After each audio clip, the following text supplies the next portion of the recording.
Agnus Dei se llama este último canto que hemos cantado, que significa Cordero de Dios. Es un canto que dice muy poco realmente en cuanto a letra. Hay cantos que tienen una letra muy larga, pero con lo poquito que nos dice realmente nos centra y cumple con el objetivo de centrarnos en quién es Dios, digno de loor. Por lo tanto, estamos aquí para alabar, para glorificar a aquel que es digno, el único digno de loor. De eso escribieron los autores bíblicos, de Dios como el único digno, como el santo, santo, santo, el que merece nuestra alabanza y nuestra adoración, aquel que cantamos, aleluya, aleluya, alabado sea el Señor. Y uno de sus discípulos más cercanos, según lo que nos narran los evangelios, escribió de Dios, de Jesús, diciendo: en el principio era la palabra, y la palabra estaba con Dios, y la palabra era Dios. Y de esta manera comenzaba a hablar sobre un personaje tanto diferente a lo que estamos acostumbrados.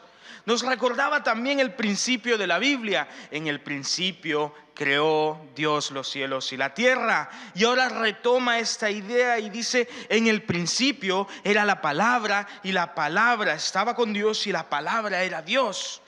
Y es que comenzamos con esta miniserie que haremos enfocándonos a Semana Santa, que viene ya pronto. Y vamos a enfocarnos en qué es esto de la palabra, y la palabra que estaba con Dios y la palabra que era Dios. Y más adelante, como dice, que la palabra encarnada. ¿Qué es esto? Y es que comenzamos con un acertijo respecto a la figura profética que rodea todo esto. Dice más adelante, Juan 1:15, hablando de Juan el Bautista, dice que Juan dio testimonio de él. La luz había venido y Juan daba testimonio de la luz, pero no era la luz Juan. Y parece que nos quiere contar algo, pero a la vez nos quiere ocultar informaciones, como un poco misterioso. Así que te invito a abrir tu Biblia en Juan 1. No nos centraremos en ese prólogo maravilloso que te recomiendo, eso sí, que leas en casa y que lo estudies y que intentes comprenderlo. Por supuesto, yo estaré a disposición para explicar lo que haga falta. Y es que es un prólogo maravilloso, es un prólogo que es una masterclass, como diríamos hoy en día, respecto a ponernos en situación de quién es Jesucristo y qué es lo que ha venido a ser. Y empieza Juan 1 hablando de un predicador errante, una figura profética que predicaba el arrepentimiento de los pecados y bautizaba a la gente.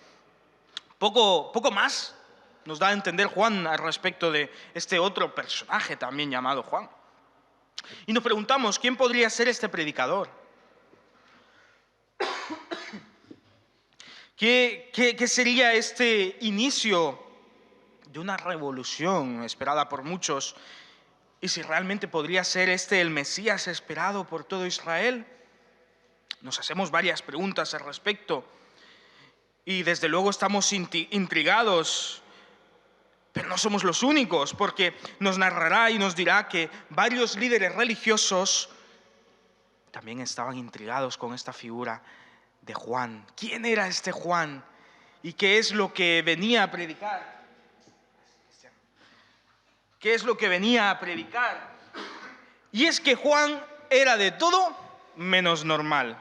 Cuando se nos narra y se nos describe quién era Juan, se dice que era una persona un tanto extraña. Y su mensaje no era diferente. Por lo tanto, dice Juan 1, del 19 al 29, este es el testimonio de Juan, manifestado cuando los judíos enviaron de Jerusalén sacerdotes y levitas a preguntarle quién era. He aquí el acertijo: Juan, ¿quién eres? Tal era la duda que los levitas y los sacerdotes se acercaron a preguntarle. Versículo 20, Juan confesó y no negó, sino que confesó: yo no soy el Cristo, el Mesías esperado. Y le preguntaron: entonces, ¿quién eres? ¿Eres Elías? Respondió entonces Juan: no lo soy. ¿Eres el profeta? No. Y ellos insistieron: entonces, ¿quién eres, Juan? Tenemos que dar respuesta a quienes nos enviaron. ¿Qué dices de ti mismo? Y Juan, que parece ser que también le gustaba este acertijo alrededor de todo lo que ocurría a su alrededor y en ese momento específico en la historia, responde en el versículo 23 diciendo: yo soy, como dijo el profeta Isaías, la voz de uno que clama en el desierto: enderezad el camino de Dios. Los enviados pertenecían a los fariseos y preguntaron: ¿por qué pues bautizas si tú no eres el Cristo, ni Elías, ni el profeta? Juan les respondió: yo bautizo con agua, pero en medio de vosotros está uno a quien vosotros no conocéis, el que viene después de mí y que es antes de mí, del cual no soy digno de desatar la correa de su calzado. Y estas cosas sucedieron en Betábara, al otro lado del Jordán, donde Juan estaba bautizando. Hay un misterio, y el misterio empieza por la figura de este Juan, que nosotros hemos llamado el Bautista, porque se dedicaba a bautizar. Pero ¿quién era Juan? ¿Eres tú el Cristo?, le preguntan. No, yo el Cristo no lo soy. ¿Eres tú Elías, el más grande de los profetas? No, Elías tampoco. ¿Eres el profeta? Mira, yo solo soy, como decía el profeta Isaías, voz que clama en el desierto: enderezad el camino de Dios. Pero qué misterios más grandes. Y la verdad es que Juan no ayuda, sino que le gusta, parece ser, mantener este misterio alrededor de su figura. Y parece que no responde mucho, pero realmente nos da a conocer y centra nuestra atención en otra parte. Mira, según su respuesta, vemos que en el misterio del Mesías, de la figura que habría de venir, Juan reconoce no ser él. No es el Cristo, no es el Mesías, no es Elías tampoco. Solo se da a conocer como la voz de uno que clama en el desierto: enderezad el camino de Dios. Es el mismo mensaje de años atrás con el profeta Isaías. Lo encontraríamos en Isaías 43. Y la razón por la que Juan bautizaba era para disponer el camino del Mesías que estaba por llegar, tal y como Isaías ya apuntaba que ocurriría. En otras palabras, Juan parece que nos confunde y parece que nos arroja luz a la situación de este misterio, pero realmente nos está diciendo: no, yo no soy el protagonista. No os centréis en mí. Mira, no soy el Mesías, no soy Elías, no soy un profeta. Yo solo soy un siervo de Dios que ha venido, eso sí, a preparar el camino de aquel de quien no soy ni siquiera digno de desatar sus sandalias. Viene detrás de mí el que sí es el Mesías, el Cristo, el esperado por nosotros, el que es mayor que Elías, el que es más que un profeta. Ya en el versículo 15 de Juan 1 se nos decía: Juan dio testimonio de él y clamó diciendo: de este es de quien yo decía: viene después de mí uno que es superior a mí, porque ya existía antes que yo. Juan nos prepara para conocer a esta figura que ciertamente no conocemos, llamado la palabra, el verbo. En el principio era la palabra, y la palabra estaba con Dios, y la palabra era Dios. Y esta afirmación de Juan llega aún a más, porque los sucesos que hoy estudiaremos tuvieron lugar en varios días diferentes. Y en este primer día llegan estos enviados por los líderes religiosos para intentar descubrir el misterio que se encierra en torno a Juan. Y al día siguiente, dice el 29, Juan vio a Jesús que se acercaba a él y dijo: este es el Cordero de Dios que quita el pecado Juan no es el protagonista, pero nos apunta y nos señala a aquel que sí es el protagonista. Este es el Cordero de Dios que quita el pecado del mundo. Y a continuación lo explica diciendo, versículo 30, a él me refería yo cuando dije, viene después de mí uno que es superior a mí, porque ya existía antes que yo. Ni yo mismo lo conocía, pero por eso vine bautizando con agua, para que él tenga ocasión de darse a conocer a Israel. Y Juan continuó dando testimonio. Vi al Espíritu que descendía del cielo como paloma y permaneció sobre él. Y no le conocía, pero el que me envió a bautizar con agua me dijo, el que bautiza con el Espíritu Santo es aquel sobre quien veas que desciende el Espíritu y que sobre él permanece. Yo lo he visto y testifico que este es el Hijo de Dios. Juan nos apunta a Jesús. Juan vio a Jesús y dio testimonio. Yo lo he visto, dice. No es que me lo hayan contado, no es que tenga un amigo que me dijo que vio estas maravillas. No. Yo soy testigo de primer nivel. Yo lo he visto, lo experimenté, y aquel que me envió, que es Dios mismo, porque Juan era profeta de Dios, aquel que me envió ya me había dicho que el que viniese y el Espíritu Santo descendiera sobre él y permaneciera sobre él, ese es el que viene con poder, pues bautiza con el Espíritu Santo. Por eso Juan decía, yo no soy digno ni de desatarle las sandalias, porque yo bautizo, diría Juan, con agua, pero él bautiza con el Espíritu Santo y lo llama Cordero de Dios, como hemos cantado esta canción.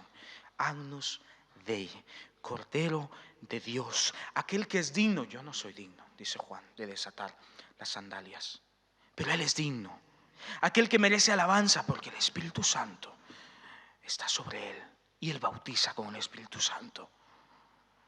Jesús había venido y ahora todos nuestros esfuerzos se centran en conocer quién es Él. Y es que desde ya tiempo atrás en Éxodo ya nos encontramos con este Cordero de la Pascua, un animalito inocente, un cordero blanco, sin culpa alguna, que era sacrificado en lugar de nuestros pecados.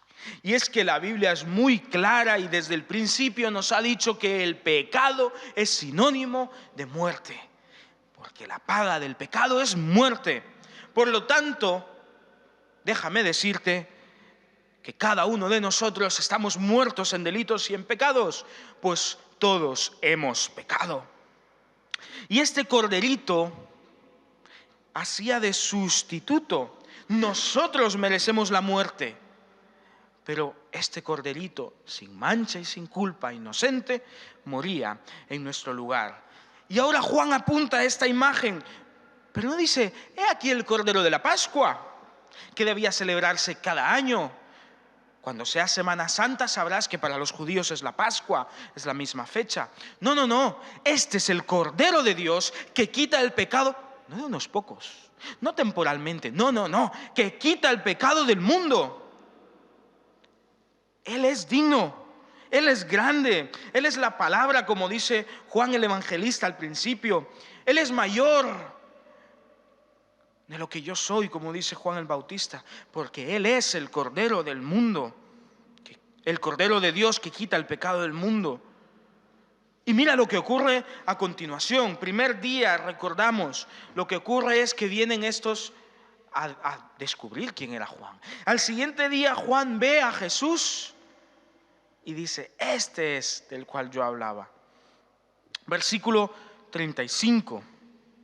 Y al día siguiente Juan estaba de nuevo ahí con 2 de sus discípulos, y mirando fijamente a Jesús que pasaba por ahí, dijo, mirad el Cordero de Dios.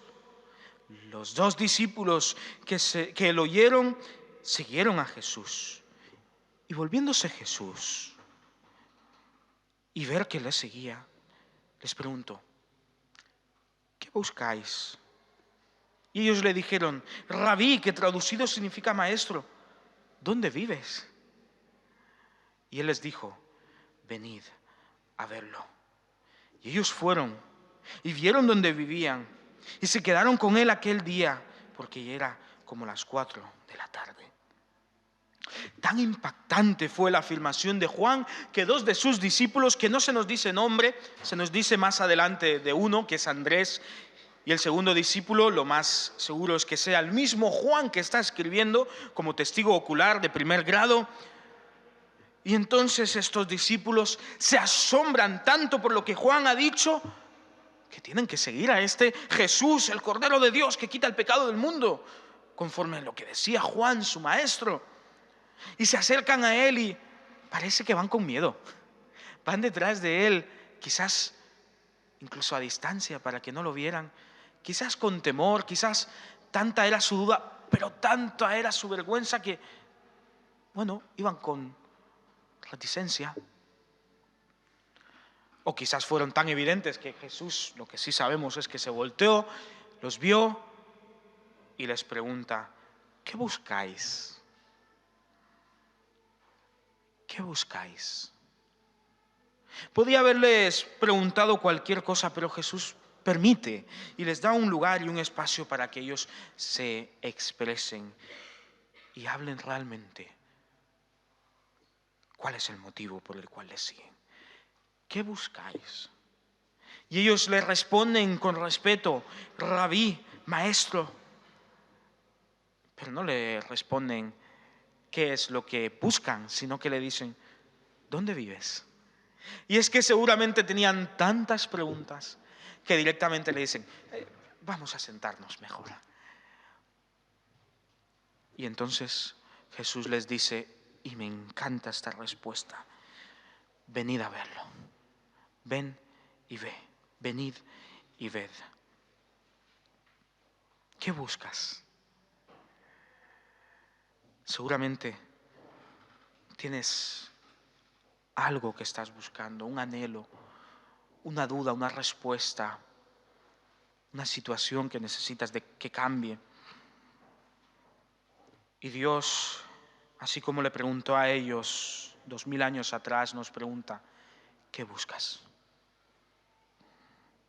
Y seguramente no te dé un minuto para explicarlo, ni siquiera 5, ni siquiera una hora, sino que como estos 2 discípulos necesites sentarte con Jesús y hablar largo y tendido, explicarte hasta que llegue la noche.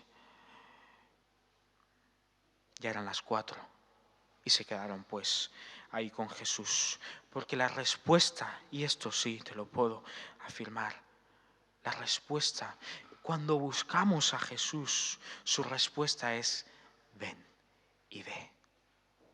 ¿Qué buscas? Pues Dios se ha acercado y quiere que le conozcas de verdad. No conocerlo esos 5 minutos, no conocerlo con un café de una tarde, no. Una conversación larga y tendida. Ven y ve. Y ellos fueron y vieron dónde vivía.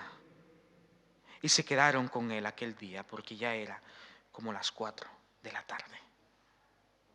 ¿Y qué pasó a continuación? Pues uno de los discípulos, Andrés, versículo 40 dice: Andrés, hermano de Simón Pedro, era uno de los 2 discípulos que había oído a Juan y que había seguido a Jesús. Andrés encontró primero a su hermano Simón y le dijo: hemos hallado al Mesías, que traducido es el Cristo, el ungido. Y Andrés le llevó a donde estaba Jesús, y Jesús le miró y dijo: tú eres Simón, hijo de Jonás. En adelante te llamarás Cefas, que traducido significa Pedro, piedra. Y al día siguiente quiso Jesús ir a Galilea y encontró a Felipe y le dijo: sígueme. Y Felipe, que era de Betsaida, la ciudad de donde eran Andrés y Pedro, se encontró a Natanael y le dijo: hemos hallado a aquel de quien escribieron Moisés en la ley y del que también hablaron los profetas, a Jesús, hijo de José, natural de Nazaret. Y Natanael le respondió: ¿de Nazaret puede salir algo bueno? Y respondió Felipe: ven y ve. Y cuando Jesús se acercó a Natanael, dijo de él: aquí tenéis a un verdadero israelita en quien no hay engaño. Le dijo Natanael: ¿de qué me conoces? ¿De dónde me conoces? Jesús le respondió: te vi antes de que Felipe te llamara, cuando estabas debajo de la higuera. Y Natanael exclamó: Rabí, tú eres el Hijo de Dios, tú eres el Rey de Israel. Le respondió Jesús: ¿crees porque dije te vi debajo de la higuera? Cosas mayores que estas verás. Y agregó: os aseguro que de aquí en adelante veréis el cielo abierto y a los ángeles de Dios subiendo y bajando sobre el Hijo del Hombre. No sabemos, no se nos narra la conversación nocturna de la tarde que tuvieron Andrés, seguramente el otro Juan, con Jesús. Se nos dice que pasaron ahí la noche, porque ya era tarde. De ahí directamente el evangelista Juan dice que Andrés volvió y se encontró con su hermano. No sabemos lo que le habrá dicho Jesús, pero si al principio seguían a Jesús dubitativos, con curiosidad para saber qué es lo que Juan el Bautista quería decir con aquello que aquí el Cordero de Dios que quita el pecado del mundo, ahora hay certeza en su corazón, porque llega donde su hermano, que se llama Simón y que más adelante conoceremos como Pedro, y no le dice: hemos encontrado un gran rabino, mira lo que Juan nos ha dicho, hemos encontrado una persona interesante, he pasado la noche con una persona que conoce bastante. No. Lo que dicen es una afirmación rotunda y además para los judíos una afirmación con gran seriedad: hemos hallado al Mesías, al Cristo. Tal seriedad era la figura del Mesías, del Cristo, del ungido de Dios que habría de venir, que ¿recuerdas lo que ocurrió el día anterior? Que habían llegado los fariseos y los sacerdotes, los levitas, donde Juan a preguntarle específicamente: ¿eres tú el Cristo? Y es que a lo largo de la historia el pueblo de Israel había estado esperando y buscando al Mesías, al Cristo. Y ahora aquí Andrés y Juan, dos pescadores, tienen una certeza en su corazón: hemos hallado al Cristo. No hay duda, hemos hallado al Mesías. Y entonces Jesús y Simón y Pedro tienen una pequeña conversación. Más bien Jesús es el que le habla. Versículo 42, Andrés le llevó a su hermano a donde estaba Jesús y Jesús le miró y le dijo: tú eres Simón, hijo de Jonás. De ahora en adelante te llamarás Cefas, que significa piedra. Y es que Jesús es un experto en cambiar vidas. Por supuesto, más adelante se nos dará a conocer este tal Simón y por qué se llama ahora Pedro, Cefas, y la seriedad de este llamado que el Señor le dijo, que le dio. Pero Juan por alguna razón decide volver a encaminar la historia por otro lado, y ahora Jesús va a Galilea y se encuentra con un tal Felipe. Y a Felipe le dice: sígueme. Los anteriores le siguieron por voluntad propia. A Felipe el Señor le da una orden: sígueme. Y entonces Felipe se encuentra con un amigo suyo, quizás de la infancia, quizás era compañero de trabajo, no se nos dice, un tal Natanael.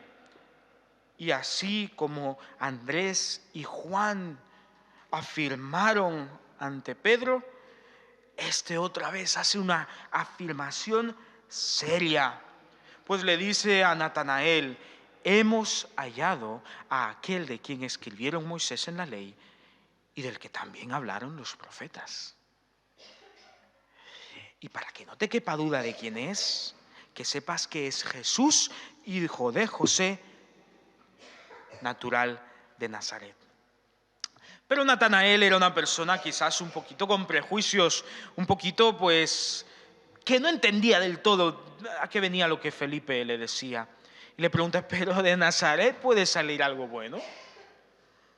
¿El Mesías, aquel del cual escribió Moisés y los profetas, va a venir de Nazaret?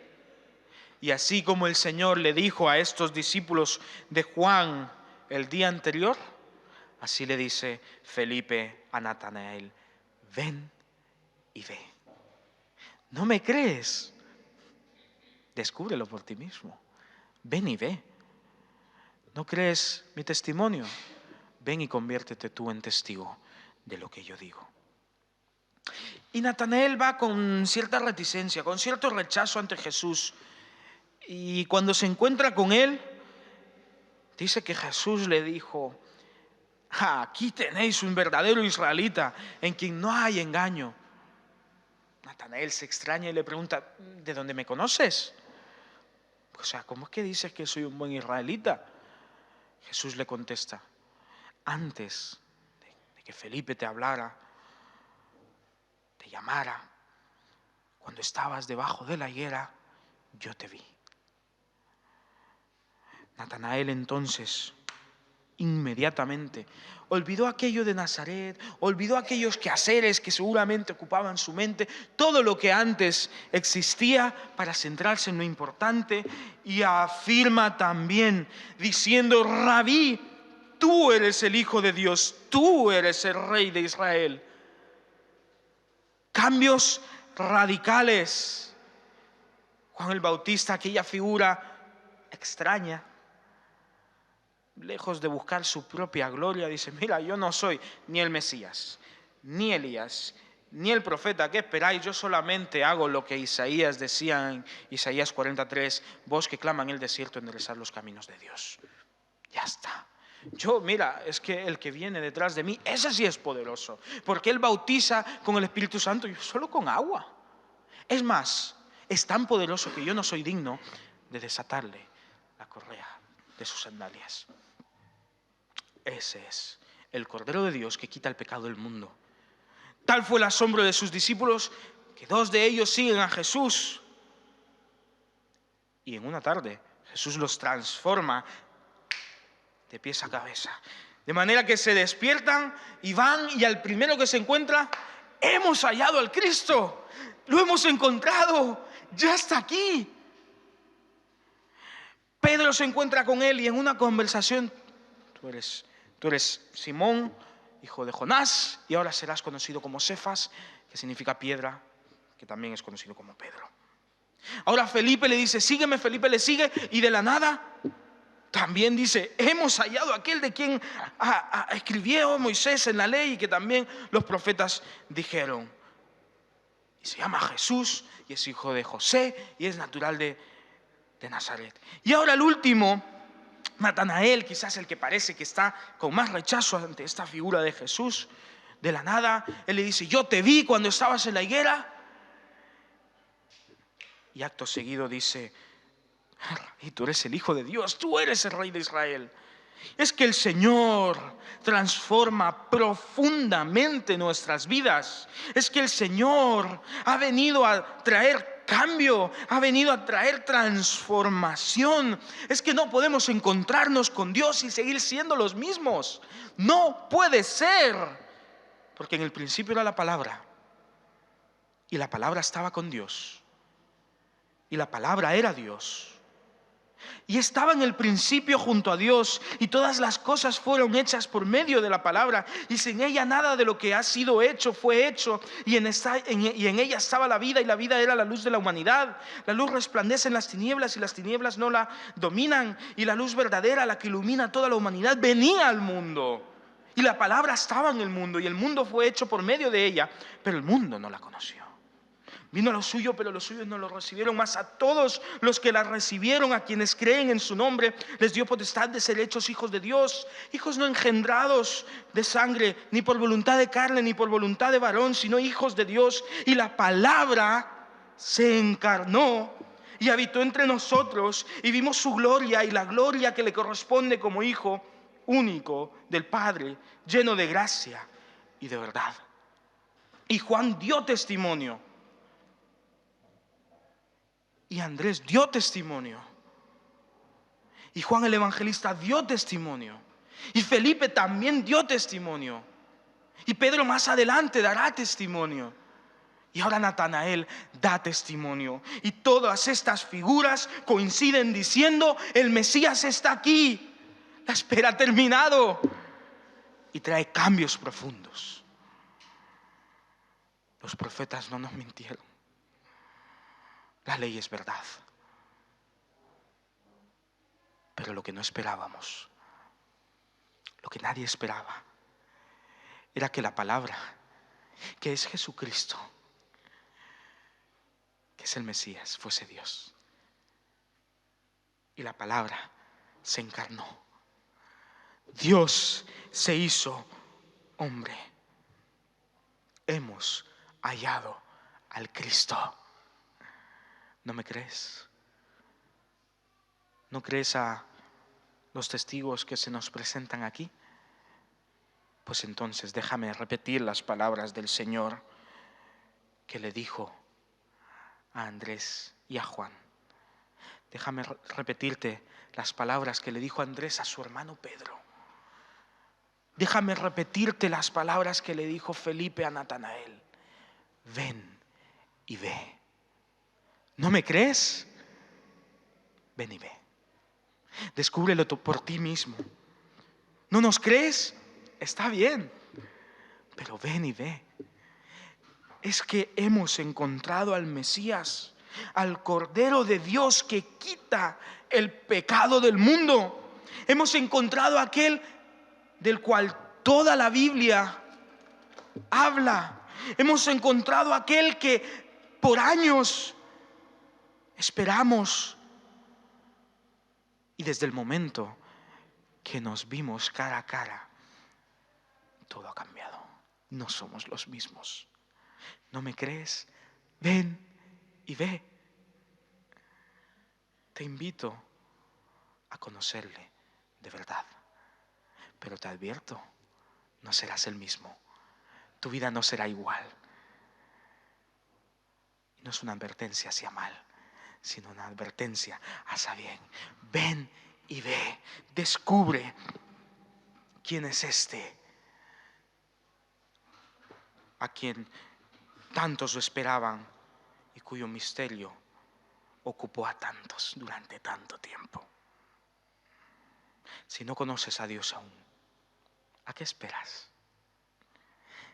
Si te han invitado varias veces a encontrarte de verdad con Él, ¿a qué esperas? ¿Cuántas veces escucharás: ven y ve?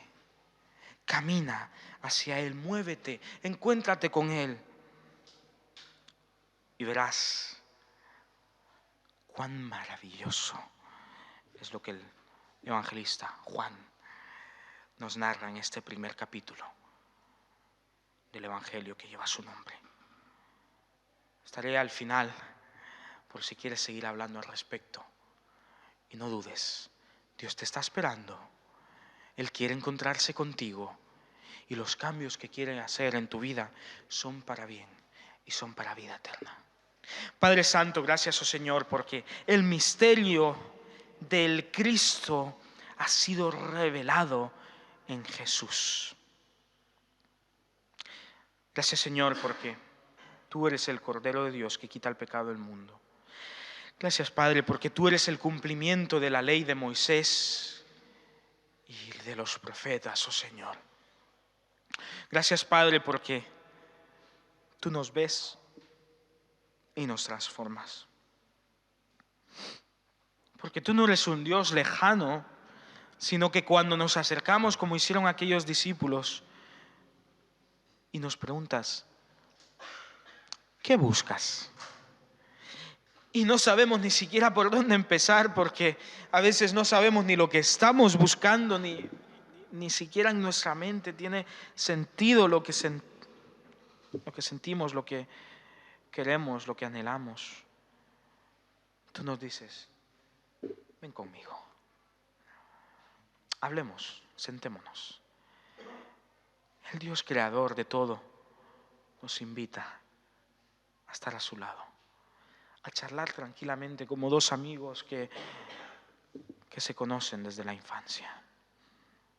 Esto es maravilloso, Señor, porque no eres lejano a nosotros, sino que estás atento a nuestras necesidades, y la más grande necesidad de cada uno de nosotros es el perdón de los pecados. Y como veremos el siguiente domingo, como veremos los siguientes domingos, tú eso también lo has solucionado. Así que esta invitación es maravillosa. Padre, y si tú sabes de alguien que no ha aceptado esta invitación, que no ha escuchado estas palabras, toca su corazón para que venga y vea cuán grandes cosas has hecho tú por nosotros. En tu santo nombre te glorificamos y te alabamos, oh Cordero de Dios, oh digno, oh santo, santo, santo, porque no hay nada ni nadie que se te pueda igualar. Así que, Padre, por lo que has hecho, por quién eres, por lo que en nuestra vida hemos podido experimentar, decimos: santo, santo, santo es el Señor Dios poderoso, el que era, el que es y el que ha de volver. Señor, digno eres de recibir la gloria, la honra y el poder, porque tú creaste todas las cosas y por tu voluntad existen y fueron creadas. Digno eres, oh Señor, solo tú, porque nos has redimido y porque fuiste inmolado, y con tu sangre, Señor, hemos sido redimidos para Dios. De todo linaje, lengua, pueblo y nación, nos has hecho reyes y sacerdotes para nuestro Dios, y reinaremos sobre la tierra. Por lo tanto, tú, el Cordero de Dios, que fue inmolado y que quitó el pecado del mundo, eres digno de tomar el poder, las riquezas, la sabiduría, la fortaleza, la honra y la gloria y la alabanza. Y al que está sentado en el trono y al Cordero de Dios decimos: sea la gloria, la honra, la gloria, la alabanza y el poder para siempre y siempre, jamás. Gracias, Señor, y que nuestra vida te glorifique. En el santo nombre de Cristo Jesús. Amén. ¿A qué esperas? Ven y ve.